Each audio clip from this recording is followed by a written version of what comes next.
நையாண்டி மேளத்தோடைய இசைக்கு உடலை வளைச்சு ஆடுற கலைஞர்கள் தங்களுடைய அசைவுகள்ல கரகம் கீழே விழுந்துடாம ஆடுறதுக்கு பேருதான் கரகாட்டம். கரகத்தை காப்பாத்துற இந்த கலைத்திறன் இருள் நிறைந்த திரையரங்குல ஆடுற நிழல்கள் கிட்ட கடுமையான போட்டிய சந்திக்க வேண்டியிருக்கு. கரகத்தின் அடவுகளை ரசிக்கிற மக்களுடைய ரசனை ஐட்டம் சாங்க ரசிக்கிற மனநிலையா மாறினது இந்த கலைஞர்களுடைய வாழ்க்கையிலையும் பிரதிபலிக்க தொடங்கியிருக்கு. ஆட்டத்துக்கு போற இடத்துல கழிவறைக்கு போறதுல தொடங்கி பெண்கள் சந்திக்கிற பிரச்சனைகள் ஏராளம். குறைத்தி ஆடுற பிள்ளைங்க தான் ரொம்ப சிரமப்படுதுங்க. ஏன்னா அவங்க வீட்டுக்காரும் கூட போவார், இல்லை வீட்டுக்காரும் அனுப்பி விடுவார்.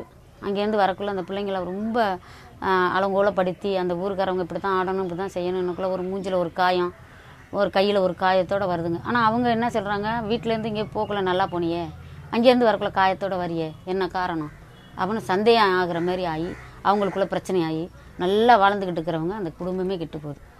இதில் இந்த கிராமத்தில் உள்ளவங்களை அநியாயப்படுத்துகிறாங்க. கிராம கரகாட்டத்தில் வந்து கரகாட்டம் மாதிரியே நடக்கலை, கிளாமர் ஆட்டம் தான் நடக்குது. அதுக்கு வந்து இந்த ஹோட்டலுங்களில் போய் ஆடுற மாதிரி இப்போ கரகாட்டம் நடக்குது. முந்தைய காலங்களில் குறவன் குரத்தி ஆட்டத்தில் இலைமறை காய்மறையா பேசின விஷயங்கள் சினிமாவோட தாக்கத்தால இன்னைக்கு பத்தாத விஷயமாகிடுச்சு. அது பல வேளைகள்ல எல்லை மீறலாவும் ஆகிடுறது காலத்துடைய அவலம். இது அந்த கலைஞர்களுடைய வாழ்க்கையே பாதிக்கிற பிரச்சனையா மாறிடுது. வேலைக்கு நான் சென்னை பக்கம் ஒரு இடத்துல நான் போயிருந்தபோது ஆடிக்கிட்டு இருக்கக்குள்ளே என் பணத்தை இப்படி கொடுத்து தூக்கி வீசி என்கிட்ட இன்னொருத்தவங்கள்ட்ட கட்சிக்காரவங்க தான் தூக்கி கொடுத்து என்னை கூப்பிட்டுருக்காங்க. இந்த பொண்ணு இருந்தாலே வேணும்னு சொல்லி என்னை பெட்ரூம் வரையும் கூட்டிட்டு போயிருக்காங்க. என்னோட சேர்ந்து ஆடுறவங்க வந்து 4 பேரும் பிடிச்சி என்னை இழுத்துட்டு என்னை பிடிச்சி அவங்கள 4 பேரும் அடிச்சு போட்டு உடனே மேக்கப்போட பேக்கப் பண்ணிட்டு கூட்டிட்டு வந்துட்டாங்க. அந்த சம்பவம் என்னால் மறக்கவே முடியாது, இன்னைக்கும் மறக்க முடியாது. என்னால் ஊர்ல திருவிழாக்கள் ஏற்பாடு பண்றப்போ அதுக்குன்னு ஒரு குழு அமைப்பாங்க. பெரும்பாலும் முதியவர்களால ஆன அந்த குழுக்கள் இளைஞர்களுடைய மன ஓட்டத்தை தான் பிரதிபலிக்கும். சினிமா திரையில பார்த்தத நிஜத்துல கரகாட்ட கலைஞர்கள் மூலமா நிகழ்த்தி பார்க்கணும், நெருக்கமா பார்க்கணும்னு இளைஞர்கள் ஆசைப்படுவாங்க. அந்த காலத்து ட்ரெஸ் வேற, இந்த காலத்து ட்ரெஸ் வேற. அந்த காலத்துல என் பெஞ்சானி வந்து சூட்டு போட்டு தான் ஆடுவான், ஃபுல் கால் சூட் போட்டு. இப்போ நிகழ்ச்சி வந்து டிவியில் தான் அவங்களுக்கு இப்படிலாம் போடுதாங்க. படங்களில் எவ்வளோ கவர்ச்சியான முறையிலலாம் செட்டப் பண்ணுதாங்க. இந்த கவர்ச்சியை தானே ஊருக்காரங்க காப்பாங்க.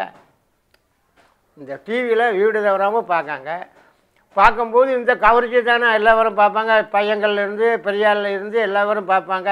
அதுக்கு தக்கன ட்ரெஸ்ஸுகள் போட்டு நின்னா தானே நல்லாயிருக்கும். அந்த நேரத்தில் உள்ள ட்ரெஸ்ஸு போட்டு நின்னா கவர்ச்சி இருக்காதுல்ல.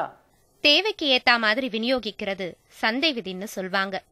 கரக கலைக்கு சந்தையில இருக்கிற தேவை முதல் நிபந்தனை என்னன்னு பார்த்தா அது பெண்ணுடல்ங்கிறது கொடூரமான உண்மை. ஆண்கள் பிரதானமா நிகழ்த்திட்டு இருந்த இந்த கலை இன்னைக்கு இந்த நிலைமைக்கு மாறினதுக்கு கலைஞர்களை மட்டும் குத்தம் சொல்றது சரியில்லைன்னு தான் தோணுது. அசிங்கமாக தான் தெரிஞ்சுது. நான் என் பொண்டாட்டியாக இருக்கும் போதே எனக்கு அசிங்கமாக தான் தெரிஞ்சுது. அப்புறம் வந்து நம்ம சின்ன பிள்ளைகள், பச்சை பிள்ளைகள், அதுபோல் 4 மக்களை வச்சு நான் காப்பாற்றுறதுக்கு நான் ஒருத்தன் ஆடி காப்பாற்ற முடியுமா? எனக்கு 200 ரூபா சம்பளம். அப்போ என்ன அதை வச்சு நான் காப்பாற்ற முடியுமா? காப்பாற்ற முடியல என்னால். அதனால தான் என் வீட்டுக்காரி ஆட வச்சேன். அவளுக்கு 300 ரூபா சம்பளம். என்ன 200, 300, 500 தான் கிடைக்கும் ஒரு நாளைக்கு எனக்கு.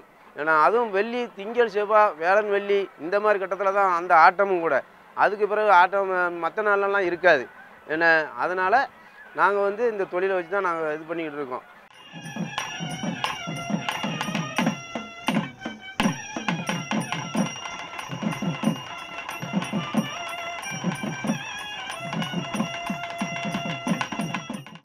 நையாண்டி மேளத்துக்கு அடவுங்கிற காலம் போய் சினிமா பாட்டோட ராகத்துக்கு வாசிக்கப்படுற நாதஸ்வரத்துக்கும் மேளத்துக்கும் கரகமாடுற நிலை இப்ப வந்துருச்சு. ஆட்டக்காரிதானேன்னு இழிவா கருதுற புது மனநிலை அவங்களுடைய மனசை புரிஞ்சுக்க தயாரா இல்ல. அது சில நேரம் அத்துமீறலாவும் களத்துல வெளிப்படுது. சின்ராசும் சத்யாவும் காதலிச்சு தான் கல்யாணம் பண்ணிக்கிட்டாங்க. கரகம் தான் இவங்களை இணைச்சது. தன்னோட தொழிலா கரகாட்டம் தான் இருக்கணும்னு முடிவெடுத்த இவங்களுடைய தெளிவுதான் காதலையும் வெளிப்பட்டுச்சு. ஆனா ஆட வர்ற பெண்களை நம்மள குஷிப்படுத்ததானே காசு கொடுத்து கூட்டிட்டு வர்றோங்கிற இன்றைய தலைமுறையோட எண்ணம் அவங்களுக்கும் மனசு இருக்கும்னு நினைக்கிறத தடுத்துடுச்சு. இப்ப வந்து அது நம்மளுக்கு எதுவும் தோணல. சரி, இந்த தொழில் நல்லா ஜாலியா தான் இருக்கு அப்படின்னு நினைச்சுதான் நம்ம தொழிலுக்கு வந்தாச்சு. இதெல்லாம் சகசம்தான் அப்படின்னு நினைச்சிட்டு போனோம். ஆனா அப்ப நினைச்சதை விட இப்ப நம்மளுக்கு வந்து நினைக்கிறது, நம்ம ஏன்டா இந்த தொழிலுக்கு வந்தோம் அப்படின்னு இப்பதான் ரொம்ப கவலைப்படுறோம். இந்த தொழிலுக்கு வர்றது நம்மளுக்கு இந்த மாதிரியெல்லாம் நம்ம பேச்சு வாங்கிட்டு இந்த மாதிரி தொழிலை பார்த்து நம்ம அந்த ஒரு ஜான் வயிற்றை காப்பாற்றணுமா அப்படின்னு சொல்லிட்டு எனக்கெல்லாம் சத்தியமாக அழுகதா வருது. எப்படா இந்த ஆட்டத்தை நிப்பாட்டணும் அப்படின்னு தான் நான் நினைக்கிறேன்.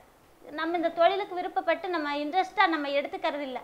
ஏன்னா தொழில் நான் பார்த்து நான் சின்ன பிள்ளையா அழைக்கும் போதெல்லாம் தொழில் நல்ல முறையாக இருந்துச்சு. ஆனால் இப்போ உள்ள காலகட்டத்துக்கு பிடிக்கல. அதனால எப்படா நிப்பாட்டணும் அப்படின்னு தான் நான் நினைக்கிறேன். நான்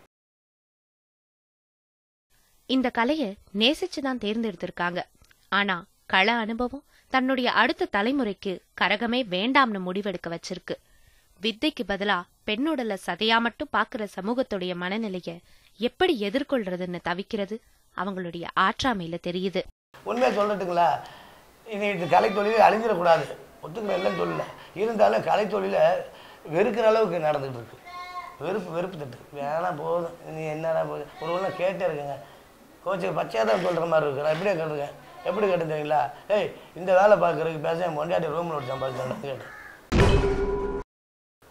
இப்படியே கேட்டேன் நான். ஒரு ஊரில் காசு எனக்கு தேவையில்லை, மரியாதை வேணும், தொழில்னா மரியாதை வேணும், அது இல்லாமல் பண்ணாங்க சம்பாதிச்சேன். நான் சத்தியமாக நான் அப்படி தான் சொல்லிட்டு இருக்கேன். இந்த 2016 19 நம்ம ரிலீஃப் ஆகிக்கலாம். 2016 ரிலீஃப் ஆனால் கூட பரவாயில்ல, போதும் இந்த கலைத்தொழில் இருந்தது அப்படின்னு நினைக்கிறேன். கலை கலைக்காகவா மக்களுக்காகவான்னு விவாதம் பண்றத பார்த்திருப்போம். மக்களுடைய ரசனை மேம்படாதப்போ மக்களுக்கான கலையும் தன்னுடைய தரத்தை இழக்க வேண்டிய நிலைக்கு தள்ளப்படுறதுக்கு கரகம் சிறந்த உதாரணம். இவங்க தேன்மொழி ராஜேந்திரன். தன்னோட கலைத்திறனாலையும் கணவருடைய ஊக்கத்தாலையும் கலைமாமணி பட்டம் வாங்கினதா சொல்றாங்க. வித்தைகள் பல தெரிஞ்சிருந்தாலும் களத்துல மக்கள் அதையெல்லாம் ரசிக்கிறது இல்லைங்கிறது இவங்களுக்கு வேதனையாத்தான் இருக்கு. அப்போ உள்ளதுக்கு இப்போ உள்ளதுக்கு என்னன்னா, இப்போ உள்ளதுக்கு மனம் கசந்து அந்த வேதனையை தாங்க முடியாம ஊருக்காரவங்க படுத்துற பாடு, எங்க பிள்ளைங்க செய்யறது பாதி. இதுல வந்து என்னைய மட்டும் நான் தனித்துவம் பண்ணணும்னா முடியாத காரியம். ஆனா நான் அது வரலையும் பண்ணிக்கிட்டு தான் வந்திருக்கேன். அவங்களே தனித்துவம் எங்க செட்டுக்காரங்கள, நீங்க என்னங்க நீங்க ஆடலாம், நாங்க ஆட முடியுமா அப்படின்னு சொல்லுவாங்க. அதை கூட நான் பெருசா எடுத்துக்க முடியும். என்னை வரலையும் நான் கரெக்டா நடந்துக்குவேன். ஏன்னா நீங்க எப்படி ஆடினாலும் எனக்கு அதை பத்தி, எனக்கு என் செட்டு நல்லா இருக்கணும். அதனால குழந்தைங்கள நல்லா சந்தோஷமா சிரிச்சு ஆட சொல்லுவேன். சிரிச்சு ஆடுங்க, உங்களுக்குள்ள எவ்வளவு வேணாலும் இடிச்சுக்கிறீங்களா, எப்படி வேணாலும் செக்ஸ் ஆடணுமா, எதை வேணாலும் உங்களுக்குள்ள அடிக்கங்க, ஆடியன்ஸ் பக்கம் போவாதீங்க, எதுவும் பண்ணிக்காதீங்க. விடிய வரைக்கும் நம்மளுக்கு அந்த காசு பணத்துக்காக மக்களுக்காக மத்தவங்களை நம்ம சிரிக்க வைக்கணும், மத்தவங்களை சந்தோஷப்படுத்தணுங்கிறதுக்காக நம்மளுக்குள்ள எதையா இருந்தாலும் செஞ்சுக்கணும், வெளியில போய் செய்யக்கூடாது அப்படின்னு. ஆனா எங்க செட்டை பொறுத்தவரையிலும் வர்ற பிள்ளைங்க முடிஞ்ச அளவுக்கு வந்து கண்ணியமா தான் ஆடுங்க, கண்ணியமா தான் நடந்துக்குங்க. ஆனா அந்த கண்ணியத்தை நாங்க பயன்படுத்துறோம்ல, அது சில பேருக்கு பிடிக்காது.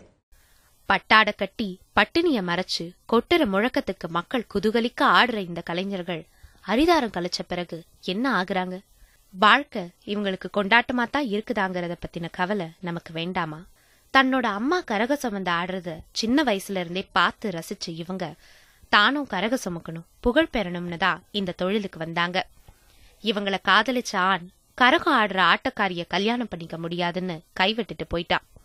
9 மாசம் வரைக்கும் வயிற்று பிள்ளையோட கரகத்தை சுமந்தவங்க இன்னைக்கு கை குழந்தைய காப்பாத்துறதுக்கு கரகத்தை சுமக்குறாங்க.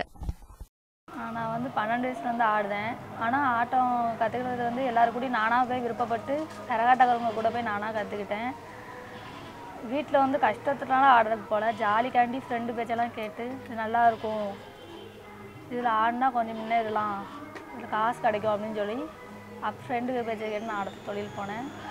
ஆனால் இன்ன வரையும் ஆட போகிற இடத்துல வந்து எந்த மணிக்கு பிரச்சனை நான் பார்த்தது கிடையாது. ஆனால் நிறைய பேர் கேள்விப்பட்டிருக்கேன், கரகாட்டக்காரங்க வந்து கையை பிடிப்பாங்க, ஃபோட்டோ எடுக்க கூப்பிடுவாங்க. அது வந்து தப்பாக ஏதாச்சும் எவ்வளோ தான் நல்லா டான்ஸ் பண்ணாலும் வந்து அது வந்து ஏதாச்சும் குறைச்சி விடுவாங்க, நீங்கள் என்ன ஆட்டம் ஆடுறீங்க வைப்பீங்க அப்படின்னு கேட்பாங்க. நிறைய பிரச்சனைலாம் எல்லாம் வரும். அது பெரிய ஆளுக்கு வந்து பேசலாம் நாங்கள் ஒன்றும் சொல்ல முடியாது. அது கேட்டு நாங்கள் பசாட்டி ஆடிட்டு வந்துட்டு தான் இருக்கோம். ஃப்ரெண்டுக்கு வரனால ஜாலியாக இருக்கும், மற்றபடி வேறு எதுவும் ஒன்றும் கிடையாது. விழாக்காலங்கள் வந்தா மட்டும்தான் வருமானம். மத்த நாட்கள்ல கடன் வாங்கித்தான் பிழைப்பு நடத்தணும். வர்ற வருமானத்திலையும் புரோக்கருக்கு கமிஷன் போயிடும்னு பிரச்சனைகள் பல வரிசை கட்டினாலும் கலைய இவங்க கைவிடல.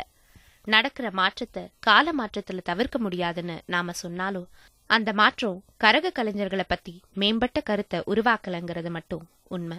ஆபாசமா ஆடுறாங்க, இரட்டை அர்த்த வசனங்கள் பேசுறாங்கன்னு அவங்க மேல குற்றம் சுமத்துக்கிட்டே ஆட்டக்காரிதானே காசு வாங்கிட்டு ஆடுறாங்கிற எண்ணத்துல ஊர் திருவிழாக்களுக்கு அணுகிற நம்ம கிட்ட இருக்கிற மனநிலை மாறணும். அவங்கள சக மனிதர்களா அணுக பழகணும். அடிதாரம் பூசி இளவரசிகளா மாறி பாக்குறவங்கள மகிழ்ச்சியூட்டி களைச்சு போற இந்த கலைஞர்கள் உடல் கூசாம மனம் நோகாம கலைய ரசிச்சு ஆடுற சூழ்நிலைய உருவாக்கணும். அதுக்கு நம்ம ரசனை மேம்படணும். அதுதான் கலைக்கும் நல்லது, நம்மள மகிழ்விக்கிற இந்த கலைஞர்களுக்கும் நல்லது.